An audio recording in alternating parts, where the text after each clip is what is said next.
एकेकाळी भगवान विष्णूंचा एक अनुयायी होता ज्याचे नाव पुंडलिक होते.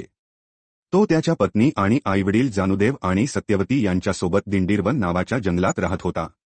पुंडलिक हा एक समर्पित मुलगा होता, पण लग्नानंतर लगेचच तो त्याच्या पालकांशी वाईट वागू लागला. या दुःखातून सुटण्यासाठी पालकांनी काशीला तीर्थयात्रेला जाण्याचा निर्णय घेतला. पुंडलिकच्या पत्नीला हे कळताच तिनेही जाण्याचा निर्णय घेतला. ती आणि तिचा पती घोड्यावर बसून यात्रेकरूंच्या त्याच गटात सामील झाले. मुलगा आणि त्याची पत्नी घोड्यावर बसून जात असताना त्याचे पालक चालत जात. दररोज संध्याकाळी जेव्हा ते रात्रीच्या मुक्कामासाठी तळ ठोकत असतं तेव्हा मुलगा त्याच्या पालकांना घोड्यांची काळजी घेण्यास आणि इतर काम करण्यास भाग पाडत असे. गरीब पालकांनी तीर्थयात्रेला जाण्याचा निर्णय घेतला. त्या दिवसाला शाप दिला. काही दिवस प्रवास केल्यानंतर हे लोक महान ऋषी कुक्कुटस्वामींच्या आश्रमात पोहोचले आणि त्यांनी काही रात्री तिथेच घालवण्याचा निर्णय घेतला. ते सर्व थकले होते आणि लवकरच झोपी गेले. फक्त पुंडलिकला झोप येत नव्हती. संध्याकाळी पुंडलिकने घाणेरडे कपडे घातलेल्या काही महिलांना आश्रमात प्रवेश करताना, फरशी स्वच्छ करताना, पाणी आणताना आणि कुक्कुटस्वामींचे कपडे धुताना पाहिले. मग त्या आश्रमाच्या आतील खोलीत शिरल्या आणि सुंदर स्वच्छ कपडे घालून बाहेर आल्या आणि पुंडलिक जवळून जाताना त्या गायब झाल्या.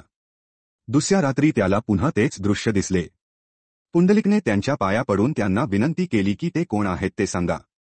त्यांनी सांगितले की ते गंगा, यमुना आणि भारतातील इतर पवित्र नद्या आहेत ज्यात यात्रेकरू स्नान करून पापे धुतात. स्नान करणाऱ्या यात्रेकरूंच्या पापांमुळे त्यांचे कपडे मलिन झाले. आणि तुमच्या पालकांशी केलेल्या वाईट वागणुकीमुळे, ते म्हणाले, तुम्ही सर्वात मोठे पापी आहात. यामुळे पुंडलिकमध्ये संपूर्ण बदल झाला आणि तो सर्वात समर्पित मुलगा बनला. आता पालक घोड्यावर स्वार होत होते तर मुलगा आणि त्याची पत्नी त्यांच्या शेजारी चालत होते. एके दिवशी असे घडले की भगवान श्रीकृष्णाला एकटेपणा जाणवत असताना त्यांना मथुरेतील त्यांच्या सुरुवातीच्या दिवसांची आठवण झाली. त्यांना विशेषतः गोपाळांसोबतचा त्यांचा खेळ आणि त्यांची प्रेयसी राधा आठवली.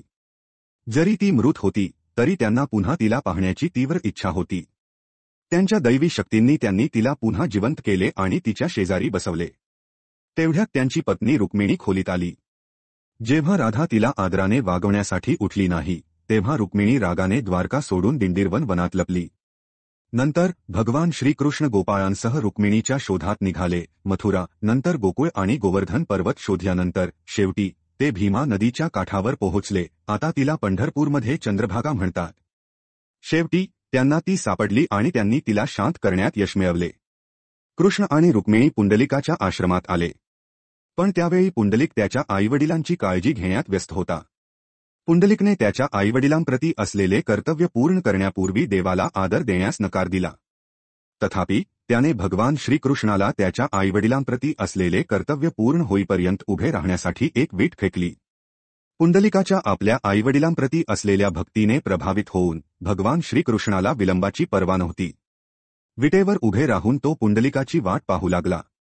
जेव्हा पुंडलिक बाहेर आला आणि त्याने देवाची क्षमा मागितली आणि भक्तांसाठी तिथेच राहण्याची विनंती केली तेव्हा भगवान श्रीकृष्णाने ते स्वीकारले, कारण ते पुंडलिकाच्या त्याच्या पालकांवरील प्रेमाने प्रसन्न झाले होते.